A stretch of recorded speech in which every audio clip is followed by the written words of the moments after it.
Hi everyone, welcome to the final edition of the Dyslexia and Academic Success Back to School webinar series. This webinar we're going to be talking about parents, teachers and transitions. I'm going to be hosting the webinar. My name's James Porter. I'm Community Manager here at the Tutor Crowd. I'll be the one asking the questions. Much more importantly than me though are Patrick and Stephen, the two main presenters. Patrick is CEO of the Tutor Crowd. He's dyslexic himself and he is also a dyslexia teacher and tutor. Stephen is a published dyslexia author and he blogs at dyslexiawayofThinking.co.uk. He also hosts the biggest dyslexia Facebook group on Facebook, which you must check out if you're not already a member. Just want to quickly touch on some housekeeping before we get started. Each webinar, well this is the last one, but this webinar will be 30 to 45 minutes of the main part of the webinar, the presentation. After that there'll be 15 minutes questions and answers at the end. If you do have any questions at all during the webinar, you can use the chat functionality which should be on the right hand side of your screen. You can chat to us, and if there's any sound issues or quality issues then just let us know and we'll do what we can to get it sorted. As this is the last webinar, there will also be an ebook sent to you at the end of the webinar, so expect that to land in your inbox in the next week or so.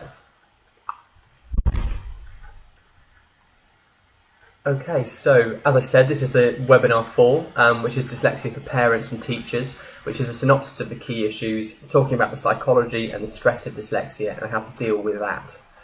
Specifically, we're going to talk about confusion, breakdown in relationships, and then Stephen's going to talk about teachers' tips in the classroom, as well as students' tips and parents' tips as well. Then we'll go back to Patrick finally to talk about transitioning, which I don't know anything about at all, so I'm really looking forward to that. Okay, so Patrick, do you want to jump in and start talking? Hi James.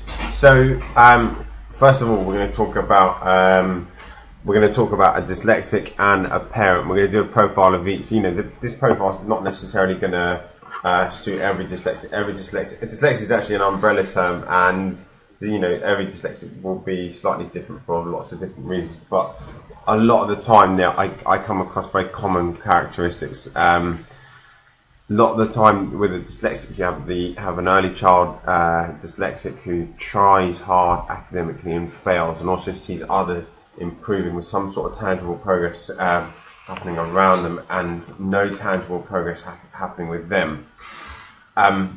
What would happen in terms of the psychology of dyslexic is that they would, over time, sort of create an inbuilt sense that they are not academic. Now, this is not, while this is not necessarily the case.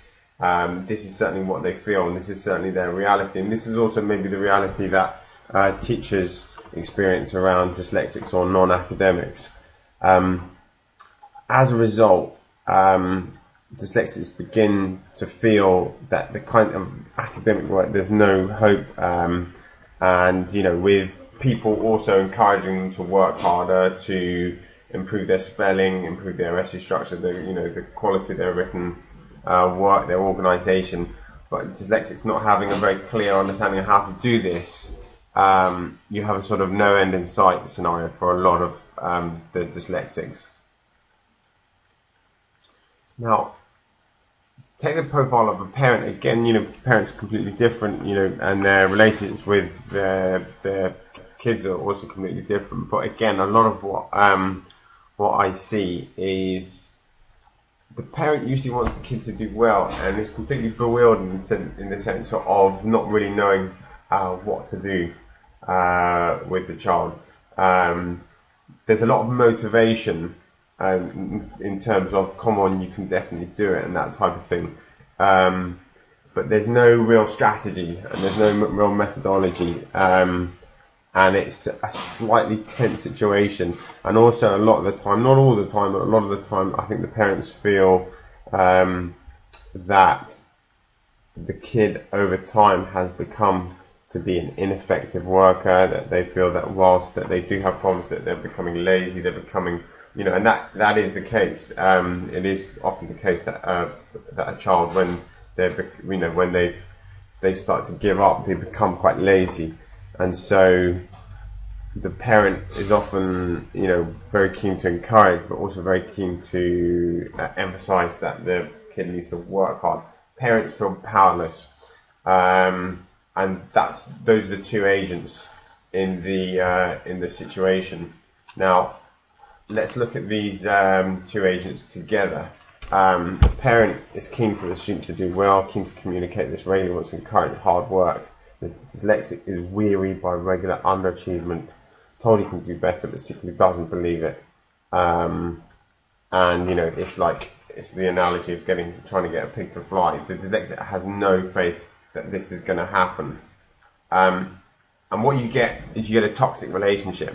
Now, it's important to talk about how things go right. I think it's also equally important, or even more important, to talk about how things go wrong, and that's what people maybe don't really focus on. It's important. I see I see things going wrong. I see things going wrong between the relationship between the mum and the kid in terms of dyslexia. And communication slightly breaks down, and it can get very, very tense. A brain will start to protect itself. Now, because the dyslexic over time has actually, in an internal way, been very critical of themselves, then they'll start to avoid this criticism because it starts to create conflicts in the brain. And if you have the example of someone being verbally abusive, you cross the road and you want to avoid them, and it's the same in the proverbial sense that if some situations create some sort of criticism, which is a sort of it feels like an attack on the person, you want to avoid that, and so you will avoid the topic of work, you will avoid the subject of moving on, and as a result you will either have a row with it, you'll have say it's your mum saying look, I really need you to work harder, or you passively avoid it. Okay, thanks, Patrick. Stephen, I think at this point you're going to jump in with some tips on how to effectively work with dyslexia for a teacher, for a student, and also for a parent. Hi everyone. Yes, I thought the final week it was important maybe to give some tips. This is what I do on my blog on a daily basis. I get asked questions and I often give the top 10 tips. So I thought today I'll give a few tips for teachers, students and parents. Now, teachers, I know it's not easy. You've got about 30, in some cases you've got 30 students to teach, and therefore you don't always want to be concentrating on the one child who has the problem, as you've got maybe a number of students who do have problems, dyslexia and other learning disabilities. Now, I'm going to go through these quickly, but I'll try to give an in-depth understanding, or as much information I can. Right. Now, one thing I remember as a child being dyslexic was I was always getting told, and I get told this even in my job, that your grammar's not correct, your spelling's awful. And yes, I do use a spell check on the computer, I do use the grammar check, and it still doesn't work. Now, what I want for you, the teacher, to understand is gently move away from the spelling and the grammar. But dyslexic knows this, and if you keep telling them about the spelling and the grammar, they're going to get negativity from you. What you should be doing is praising the information on the page. So what I'm trying to say is content is important. When we read a book, or we don't actually judge someone because of their spelling, we actually judge them for the information they put on the book, the content.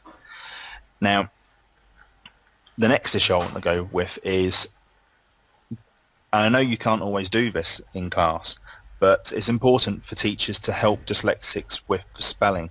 Now, I'm not saying if you're a history teacher, you need to concentrate on the spelling, but maybe a glossary of the key words they're going to be learning, and give all the students the list with an explanation. This would help the dyslexic a lot.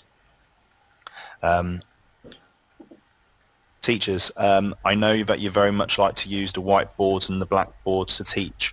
I can understand why. It's an idea of teaching all the students in one go. But with dyslexic students, actually also normal students, they can get eye fatigue by them reading off the board. Now, what I would like to say is, teachers, if you're using a blackboard, don't just use white chalk. Okay, if you're using a white board, don't just use black. It is the same issue that dyslexics have problems with reading off paper. Now, it's best to use different colour. For example, red, green and blue to write with. Yes, you can still write with white and black, but for dyslexic and other students will find it a lot easier to read off with red, green and blue. This is because of eye fatigue, which I've explained quite a lot in the previous webinars. Next issue for teachers is a problem which dyslexics do have, and it becomes a mind block when it comes to learning, is stress. If a dyslexic has difficulty understanding something, rather than pushing ahead with what you're trying to get them to learn, if it's a one-to-one or a group activity, just say, okay, now we're going to have 1 minute relaxation where you can talk to your friend next. And you might think this is a bit daft, but I find by having a few minutes rest, my mind relaxes and dyslexics' mind relax, and therefore they can come back to the topic with a refreshed mind and therefore go forward with learning. Now, the next one, and I'm hoping I'm not going through these too fast, but I've got quite a few students and parents topics I want to discuss as well. Now, teachers, dyslexics have problem with study skills. They lack the skills. And for example, when you give homework, classwork, what I think is important is if you show an example of what you want done. So for example, if you say, today I want you to write some notes from this case study for your homework. Don't just say, I want some notes. Show them type of notes that you're looking for.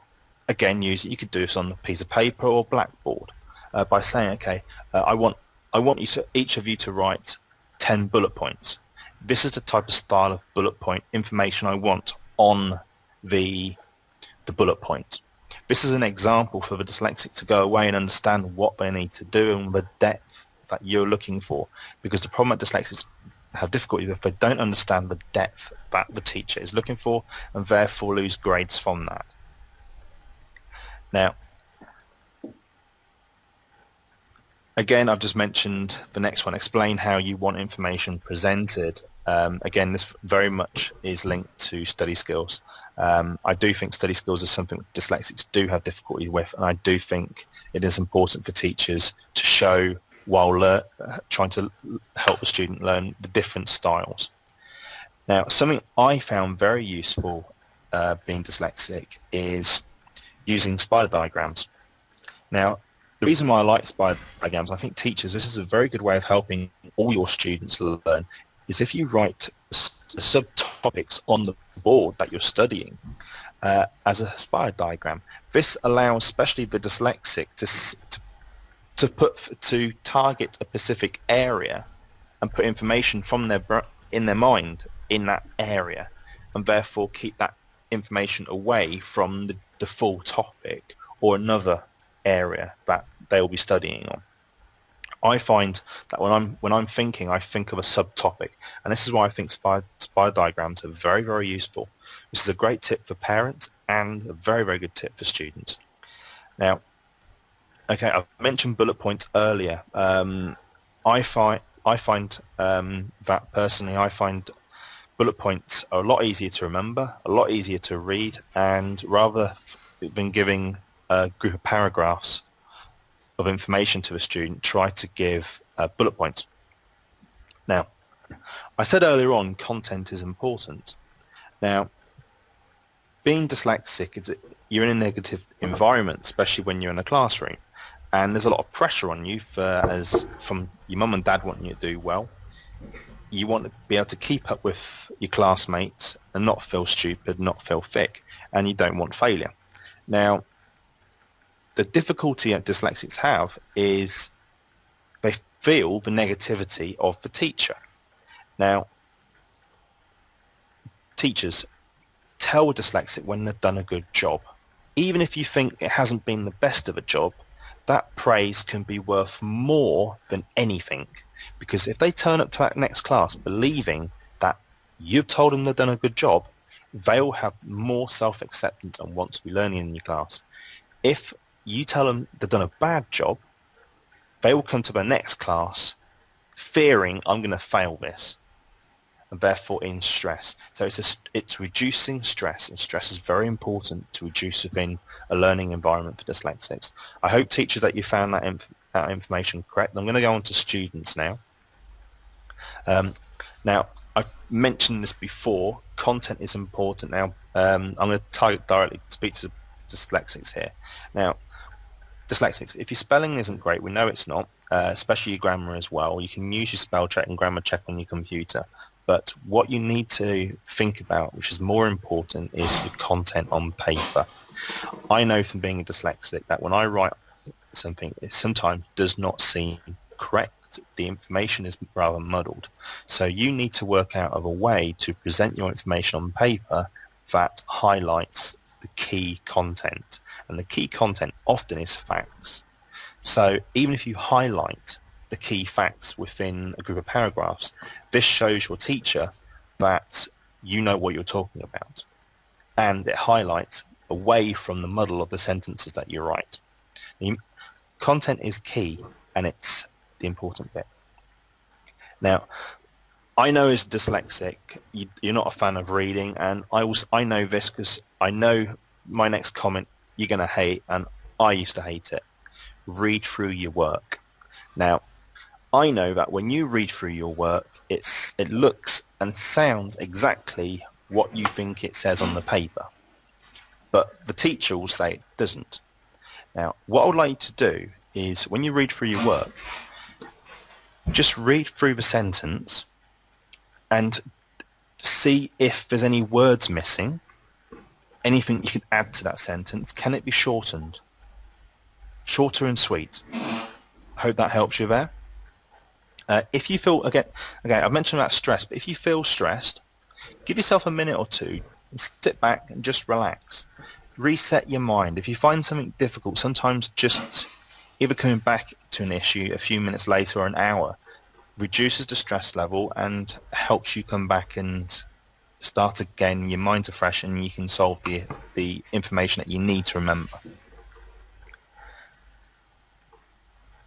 Again, I've just said that the next one, if you're struggling, have time to relax. Okay, when you're writing notes, this is something you've got to get used to. Good notes will help you in exams. I struggled with writing notes when I was a student. I wasn't a great learner, especially when it comes to revision. And looking back now, I wrote a lot of paragraphs, and the stuff I was good at, my notes were all in bullet points. I'm very, very keen on bullet points. I just find it a lot easier to read. And when you say a bullet point, Stephen, are you talking about literally just trying to turn a paragraph into a sentence? Because obviously you can bullet point something, but it can still be quite long. Where's the balance lie for you? Okay, if you're writing a bullet point on a paragraph, and the paragraph has lots of information in. Now you've got, okay, if you see on this presentation here, all my bullet points are in a row. Now, if I was going to talk about content in more depth, what I might do is my first bullet point, my main bullet point, would be content is important. Then underneath, by putting it slightly in, I'd put sub bullet points of spelling and grammar. This highlights specific topics, and as a dyslexic, by looking at individual topics, you will remember more than reading a paragraph, because a paragraph you're trying to remember, you're trying to spend more time concentrating on your reading.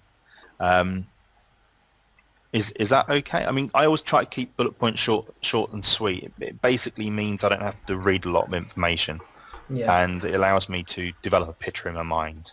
Yeah. of what I'm reading. Is that okay there, James, for you? Is that Yeah, that's good fine. explanation? Yes, absolutely. I think one of the things that Patrick's recommended before is to you start off with a paragraph or a bullet point, and then as you're learning the information, you gradually distill that information down until it becomes, just a sentence. And as your, knowledge and understanding of the information increases, you can actually cut it down so it's just, no more than a few words or a sentence at most. Exactly. Yeah, absolutely, and that in itself, that way that you get a big block of information like a paragraph, and then you distill it down into a PowerPoint, and then you distill it down into a Word, and then you expand it. That expanding and contracting is a really important intellectual tool, because if you can do that like a concertina, you'll be learning it, and that's a much better way to memorize it. Great, thanks, Patrick. Back to you, Stephen. You were just talking about, I think it was using pictures to remember facts, or was it? Or? Yep. Okay. Being dyslexic, I know that you struggle with reading and writing. What's important is you putting information on paper. And to do that, you need to understand study skills. What study skills are techniques of learning. What I think is important for dyslexics is, one, learn how to revise, learn how to do notes, and learn how to put information on paper. Learning the key skills is very important, so you understand how to learn. What I would ask is maybe learn off your friends how they do things.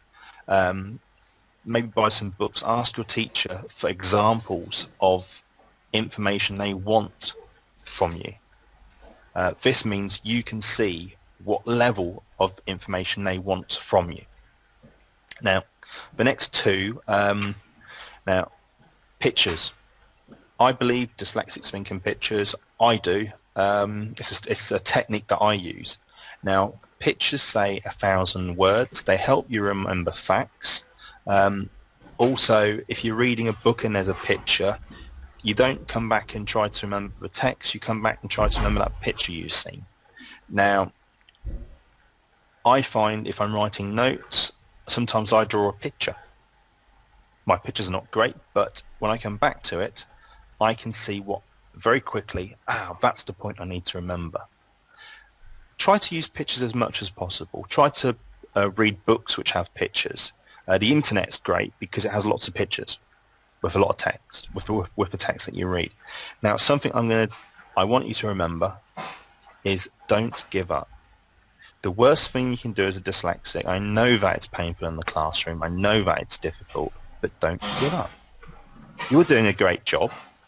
Your teachers think you're doing a great job. Your parents do, and so do your friends. But you've got to believe it. If you believe it, you'll keep on going and you'll keep on achieving. That's the worst thing you can do is by giving up. Now I'm going to go over to parents. Now, parents, I know that you do a terrific job. I know it's not easy, but here's some tips to help you with your dyslexic child. Okay. One thing I always tell dyslexic parents, I always get this question, how can I help my child? Now, you as parents, you need to learn as much about dyslexia as possible. You need to look at as many different websites, books, where every dyslexic has their opinion. I give a different opinion than what Patrick will do on some areas of dyslexia. You need not to learn the theory of just dyslexia. You need to learn from your child. What are their strengths and what are their weaknesses? And then you need to find the resources to help them and the techniques with their weaknesses. Okay? You need to help your child with stress. One of the biggest problems that dyslexics have is stress. And stress can cause more issues to do with learning but not being able to have the skills to learn. It's a mind game sometimes with dyslexia. If a child gives up, they don't want to learn, therefore they won't learn. So you need to help at home to give them motivation in learning, motivation in saying, good job.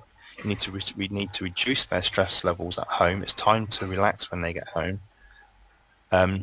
Also, something you can do to help them reduce their stress is get them into something they enjoy, like sport. because if they can do something they can excel on away from school, they can see that I'm good at something, so therefore it's not just my dyslexia is causing my difficulties. I can do something well. And this is something you can, as a parent, reduce their stress levels. Secondly, congratulating them on a good job. Now, something I know experiences, my parents used to put pressure on me on exams, and in some ways that pushed me harder, and it got through, and that's how I got my GCSEs, my A-levels, and got me to university and got my masters. But parents, don't put too much pressure on your child when it comes to exam results. This really does help to push, but at the same time, you want to say whatever happens, we're happy and we'll help you through it. It's not the end of the world. My parents have very much pushed me to do a lot of theory courses, but at the end of the day, there were other courses which weren't theory orientated too much, but were quite more practical, even in theory style of courses, like business studies, which I studied. Now, something which dyslexics don't really highlight too much, but this is something parents you get taught on a daily basis, which you get to see on the TV shows, is routine is key with dyslexics. Now, what I'm talking about routine is sleep is very important, okay? For me, I try to get 8 hours of sleep a night. Some people can survive on 4, some people can survive on 6, but with children and young students, it is very important they get around about 8 hours a night, because it allows the brain to relax, it allows them to de-stress from the day they had, it lets their mind get ready for the next day, and gives them plenty of rest so they're not yawning in the classroom, because they get tired, dyslexics, more easily before lunch. I just want to butt in there. Please, Einstein Patrick. apparently needed 12 hours, and he was very dyslexic. He needed 12 hours sleep a night. If you need 12, listen to your body. If you see that your child is tired after school, it probably means they need to have more sleep. I sometimes sleep long hours. If I'm having a difficult days, I will sleep long hours. So it's important as a parent to watch the energy levels of your child. It doesn't just mean giving them a bottle of Coke to drink. Sleep is very important for the brain to recuperate from a day before and the next day ahead. Now, after school is a time to relax at home for dyslexics because of a stressful day. Okay, they're in an environment when they're at school, which means struggle. Now, when they get home, it should be an environment where they can relax, watch a bit of TV, play a bit of Xbox, go out and do a bit of sport, do the things they enjoy, and just relax for the next day. Now, it is important they still do their homework. Okay, homework is key, but you need to give them a routine of when they do their homework, so they can do the things they need to relax, but then still do their homework. And you need to keep checking they do their homework. Now, something I know can be difficult with the economy at the moment, but having a private tutor is very much worth it. Okay, most schools don't teach dyslexics in a dyslexic fashion style. They will often put the dyslexic into a general disability learning style, and therefore not concentrating directly on dyslexia. So having a private tutor is very much worth it. The guys, Patrick and James here, from the Tutor Crowd, so please do visit their website. They do have online tutoring, which is about £29 to £30 for an hour, and it's online, so you don't have to find someone from a distance or have them come to you. It's on your computer. The guys do a great job. Now, next thing is very much worthwhile. Again, it's a cost of money. It's about £350, but your child needs assessed for dyslexia. You can't just say your child is dyslexic. The schools won't or try not to have you use their support cash to get tested. So it's a lot quicker just to go and get tested privately, and it means your child gets they need then get the support they need quicker Okay, basically I've discussed assessments before, but the assessment will show the school the weaknesses of your child's learning and also what support they need. And this gives you funding. The funding is the key, what the school is interested in, what they can get money for. Okay. This is my final thing, I definitely wish I had this when I was doing my GCSEs. I know it costs money. This is you can buy them for about £200. Is a mini laptop. For some reason, laptops are great for dyslexics to learn with. It means they can use a word processor. They can have their notes with them very quickly. Their notes are organised when they use a computer. They can have a timetable on their computer. It organises everything for their study skills, their studying of their day.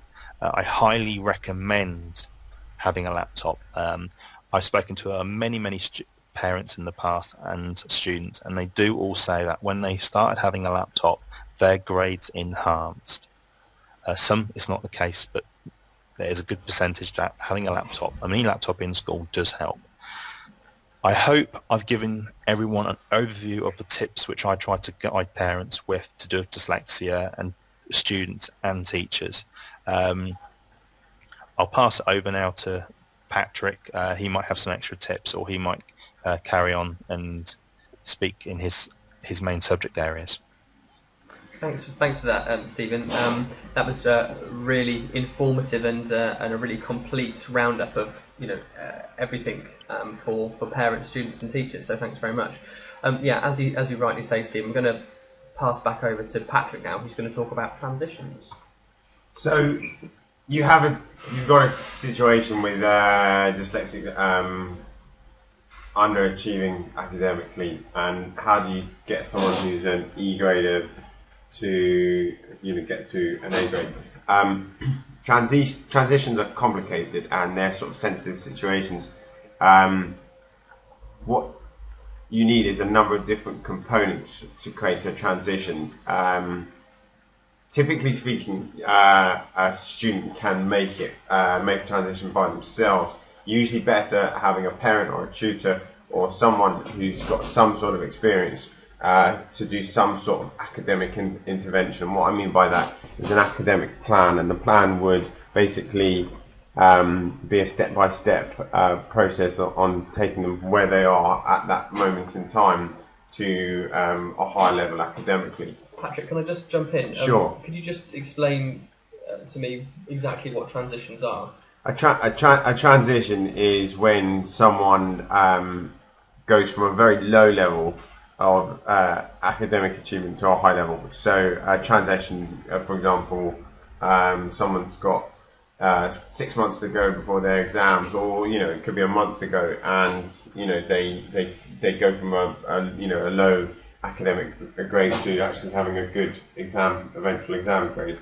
Yeah, got you. Thanks. So there's a number of different things that you have to remember in terms of a transition. A lot of the time in a transition, you don't have complete agreement by the student, and what I mean by that is that students will often wriggle. The reason, because of the conflict and the conflict, as we discussed in the first part of the tutorial, exists. Students actually will subconsciously avoid work because it's quite a painful area for them, and therefore getting a student to commit to some sort of academic plan, they might commit to it but evade it, or they might deliberately not commit to it because it's actually a difficult area, bringing up the topic of them doing more work. So first of all, it's a political issue. It's getting the student to commit to the plan, and sometimes when they don't, it's being ready for that and having some sort of being ready for the student to actually wriggle out the plan. What I would suggest is that that parent or tutor must be incredibly gentle with the student, but at the same time they have to be incredibly firm. There's one key point in a transition with every student, and that doesn't come at the beginning, but there's a turning point. like a lot of different things, there'll always be a turning point, and whilst it's not really visible to everyone else, I've seen what the turning point is. Typically speaking, what the parent or student will do will be to work through with the student on knowledge, on studying, on exam technique, and they'll go through exam technique, and the parent or the student must be ready for this turning point and actually engineer this turning point. Once the dyslexic student has gone, say, 1, 2, 3 weeks into the transition, you could do it immediately. I usually do it after a couple of weeks. Then you work on this basis. You start off with about a quarter of an exam, and you get a student to do a quarter of an exam in the session. Dyslexics, especially if they're underachieving, will be poor in technique. They'll have problems in application of information and so on. If they make mistakes, you trash them and you be highly critical, and then you ask them to do the whole thing again. And I think repetition is a key aspect in terms of training a dyslexic. Of course, the dyslexic might become irritable, that you're being pedantic and officious with them, but you keep on asking them to do it again. So we could be working with a technique called talk to write, which means we could move quite quickly. The point is that you keep on asking them to do it again and again. They go, oh, I don't want to do this again. We've already done it. It's, no, you haven't got full marks. I want you to keep on doing it. You deliver it in a flat tone. No, you haven't defined it. You only got 2 marks out of 6 because you didn't define, you didn't evaluate, you didn't refer to the diagram. Okay, please do it again. And then they do it again, and you say, okay, well, you still didn't, it's not an adequate definition. I'd like you to do it again. And the student at this point is going, oh, this is ridiculous. This is this is completely unfair. I don't know why we're doing this. It's, let's just move on. And you keep on doing it until they get the exam absolutely perfect. You get them to do an A grade exam, and then at that point, they're slightly indignant. Why are we doing this? Let's just move on, because they feel, they feel affronted by this type of criticism. And then once you got it perfect, you ask them about their answers. You ask them about, okay, well, how do you answer this? And they give their perfect answer again. And you said, well, why did you put that button? And he said, well, because you need to define it in a question. And you say, oh, right, okay, so why did you put that part in the end? They said, oh, well, because you needed to evaluate. So, well, why are you talking about the diagram? Well, you're going to lose 1 mark unless you actually refer to the diagram. So why are you putting the dates? Well, you need to put the dates. And so all of a sudden you turn it on its head, and they're explaining exam technique to you. Even if they can't even explain to you what exam technique is, you just say, why did you do this? Why did you do that? That's what exam technique. And then you say, well, what's difficult about this question? That you got 6 marks for that. They'll go, well, I don't know, not really much. It's obvious you need to define, evaluate, and you need to refer to the diagram.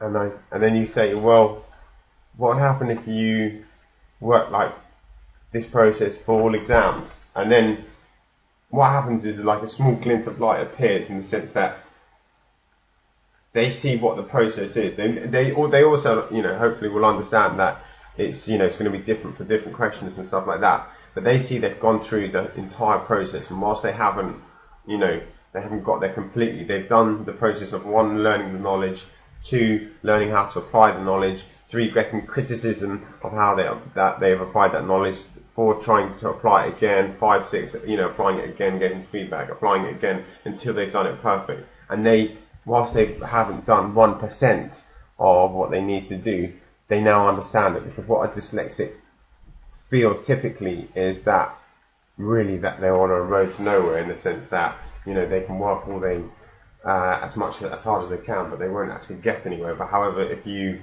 show them the whole process of learning the knowledge and then applying the knowledge in the exam type situation, getting feedback, then they say, okay, I see it, and I can see a glint of light. And as a result, you've got a situation, you've got a turning point, and at that point, the horizons on, for dyslexics slightly start to broaden, and at that point they will become very perceptive. And you don't you don't say this. You don't say, "Oh wow, a horizon is appearing for you." You say, "Okay, what would happen if you did this type?" You keep on firing questions. Like, what would happen if you did this type of work regularly? They go, "Well, I suppose I would improve in exams." You say, "Would you like criticisms?" They go, "No." It's like, "Oh right, so you prefer not to hear criticisms?" It's like, "Well, I suppose they're kind of important." Why are they important? Well, because you won't improve. He said, "Oh, okay, that's interesting. So, would you rather hear criticisms or not?" And you grill them on. Not only you're grilling them on the exam technique, but you're grilling them on this psychology, which has shaped them for so many years. You say, why these criticisms are important. What would happen if you did all this in a coordinated plan? That question, you're kind of saying, well, what would happen if you did this regularly? And then you might go, oh, maybe I would improve a lot in exams. And, you can see, we're on a turning point. Would this be difficult? And they go, they will say, no, it would be easy. He said, no, I think it would be very difficult. I think, every single step, and that's one of the things you have to do, encourage a dyslexic, that's going to be difficult every step of the way. You ask them, how do they improve in exams? And they say, well, by learning it and then learning to apply it and then having someone criticize it. And, why is this feedback important? Why is criticism important? They say, well, because you can't, because you won't be able to improve your exam technique. You keep on asking them why for absolutely everything, and then you do this throughout. You don't give it just a lot of the time people think that giving how should I communicate to my dyslexic who's failing in academics? Come on, I know, just a bit of hard work. That's like water off a duck's back in terms of dyslexia. In terms of what you actually would want to achieve, is ask them the question: why is criticism important? Why is exam technique important? What would happen if you created a plan? What would happen if you started focusing on the way you learn, etc.? These are the questions, and this is what you want to start communicating to a dyslexic. So, James, did you have any questions about that? Yeah, a couple. I think I understand, but perhaps you could, for everyone else and for me, explain exactly what that process is achieving. What's the purpose of it? Well, what that process is achieving is there's a number of different things happening. First of all, it's giving them a understanding. Say, like, you have to build a house and you feel slightly overwhelmed by it. What that is doing is giving them a step-by-step example of how to build one brick with a bit of concrete on top of it, and a bit of cement. It's just giving them a small example of exactly what they have to do. And once they have that small example, from going from the very, very beginning, which is not knowing anything, to learning that knowledge, to actually applying that knowledge, and then applying exam technique, then they see that's all there is to it. So it's giving you an example of that's all. You don't have to do. It's not a simple process, but it's not an overly complicated process in the sense that they just need to learn knowledge, learn how to apply the knowledge, get feedback, and practice answering good answers, and that's it. That's all people have to do for exams. So you're showing people how to answer perfectly and go from an E to an A. And how do you carry that momentum through then? Once you've shown the parent and the student that glimmer of light, what's the next step then? Well, like the parent, sometimes when you work with dyslexic, then the parent like chirps in with sort of encouragement. See, I told you could do it, and like the encouragement, and then the dyslexic is kind of switching off at that point, because if you encourage them, they're going to switch off. But if you say why should you do this? Why should you focus on exam technique? Why criticism is good? So you're changing their approach. How do you go from that point on? You need a rigorous academic plan. I mean, it depends on the amount of time that you've got. You might have a week before your exams, you might have 6 months. So it depends on the situation, but you need a transition plan whereby that they are learning the knowledge, that they're practicing exam technique. If ideally they'd be practicing exam technique with a tutor. If you're not doing it with a tutor, get a book which gives a forensic breakdown of exam technique, example answers of poor answers as well as good answers, you trying answers, you getting feedback, etc.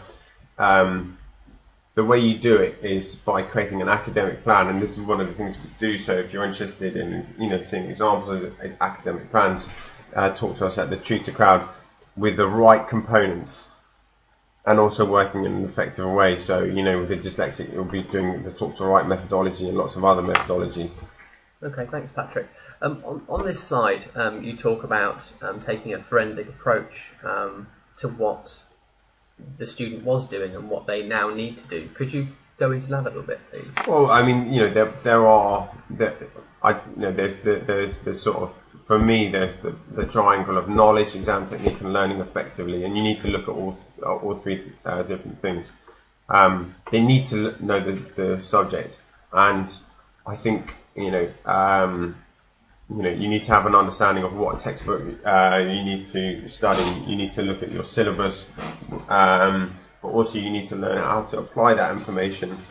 What we're talking about earlier of you having good knowledge, but you're applying it in a way that's not going to achieve, and so you need someone to feedback and say, okay, you need to do this in the future. And also you need to learn how to learn effectively, and what I mean by that is by how to memorize, how to replicate information and so on. If you don't know how to memorize, it's very, very difficult to acquire this information. Okay, thanks Patrick. And you've touched on it throughout the presentation, but you've talked about encouragement and that parents try and encourage, and students will very often switch off when they get encouraged, particularly when they've consistently not been able to perform. Perhaps you can explain to me exactly why encouragement doesn't work anymore. Well, encouragement works in some cases, a lot of the time it doesn't. The reason being is because a kid has become so sort of ingrained with being, kids actually, the reason why, they can, I've a lot of the time I've heard examples of a parent, just really worrying about the kid, because the kid, as soon as you bring up work, would be explosive. You'd have huge rows, and that I've heard lots of the time. The reason being is because they're so critical of themselves, and they're so down on it that they realise that encouragement doesn't mean anything. It's just a meaningless thing, and they don't actually believe that encouragement. And they're kind of, in a way, they're right, because unless they change their learning approach, they're probably not going to achieve academically unless they, start using, different methodology, unless they start using a different type of psychology, a different approach to exam technique, using talk to write, using different ways of paraphrasing information, using different ways of memorizing. They're probably not going to, and they can kind of feel that intuitively. And so what you do is you give them methodology, and you say, okay, what's this methodology? Why does it work? You give them a plan. You say, why is this plan important? And that way, when I'm asking them the questions, it's not that I really would like them actually to know the answer. I'm asking them the questions so they can learn it themselves, because I know a dyslexic will memorize something by saying it, by making that type of action. If you say something, then you're going to learn something. So if I wanted a dyslexic to memorize or to understand and memorize what a plan is important, I say, okay, this is a plan. What would happen with a plan? What would happen without a plan? Why a plan's important? What's likely to happen if we had no sort of academic plan? What's likely to happen if we did have an academic plan? What's likely to happen if we had an academic plan and someone managing it and someone not managing it, and so on? They can answer the questions, even if you haven't spoken about it before. A lot of the time I don't explain, I ask questions, and then it's like sort of slightly guiding an airplane. You push them a bit to the left or a bit to the right or something like that. Okay, thanks, Patrick.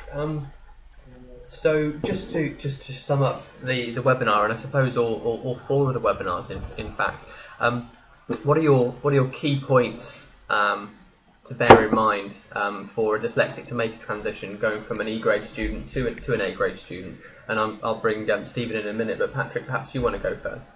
Without an academic plan, it's going to be very, very difficult. You know, you need a plan. These plans are going to change all the time, but you need a plan. You also need the right components of the plan. If for some reason there's a complete, I mean, you know, our website, you know, has a focus on it, and there are other websites that have a focus on, you know, learning effectively, but a lot of the time there's no focus on how to learn. So it has to have the right components in terms of how to learn effectively. It has to have exam technique. Exam technique has to have you trying and then someone feeding back and then you trying it again. You know, I've worked with a lot of different things in exam technique. That's the only thing that seems to work time and time again. Also, you need a plan of knowledge. Also, you need someone managing it. You know, the way a plan is executed is absolutely critical, and that's you know, and that's what we need to focus on. So it boils down to, you know, one thing, which is a plan. Also, within the plan, then there needs to be a slight sort of challenge on the student's psychology in terms of criticism, in terms of mistakes and stuff like that. Because, you know, you can understand why they're very critical of themselves, and they actually become just like this negative cycle. But within that, the person who's managing the plan must have some sort of understanding on how to break it, not in an encouraging way, in a very flat, unemotional way. Because when they find it, you know, a lot of the time when they're encouraged, they're like, oh God, you know, they're just trying to appease me because they can see I'm upset. But, you know, in fact, there is no hope. So it must be, you know, a very flat delivery in terms of why is the plan important. And also you have to be ready to manage, you know, whoever's doing it. You know, the student can manage their own plan. Sometimes that works, sometimes that doesn't work. Ideally it would be done by a tutor or a parent. Thanks, Patrick. Stephen, can I bring you in and ask you a similar sort of question? What are your, just to sum up the webinars, what are your key pieces of advice? I'm going to directly speak to the dyslexic to answer this question. It's a very interesting question, and looking back at myself while I was a student and now, I would say there are 3 areas I would concentrate on being as a dyslexic. 1, don't give up. The worst thing you can do as a dyslexic is just give up. You need to keep on learning, because learning is a part of your life and it will be for the rest of your life. I know it's stressful, but keep on going. You're going to have good days and bad days with dyslexia. Secondly, learn about yourself. Dyslexia isn't just about reading and writing, okay? It's about yourself. You need to learn your strengths and use your strengths to be able to learn and to do everything in life. Thirdly, it's important to learn study skills which you can use when you're studying. I know it sounds stupid, that comment, but you as a dyslexic know what works and what doesn't work for you. So try to use what you're good at, the techniques that you know that, oh, that's an easy technique, I can do that. Where there's no point, if you have to do things which struggle, but if you can do stuff which is easy, you might as well do that because it comes natural to you. Having dyslexia is best to do things which comes natural, because that means you're using your dyslexia way of thinking, and that's the big thing I believe in, is dyslexia not as a disability but as a way of thinking.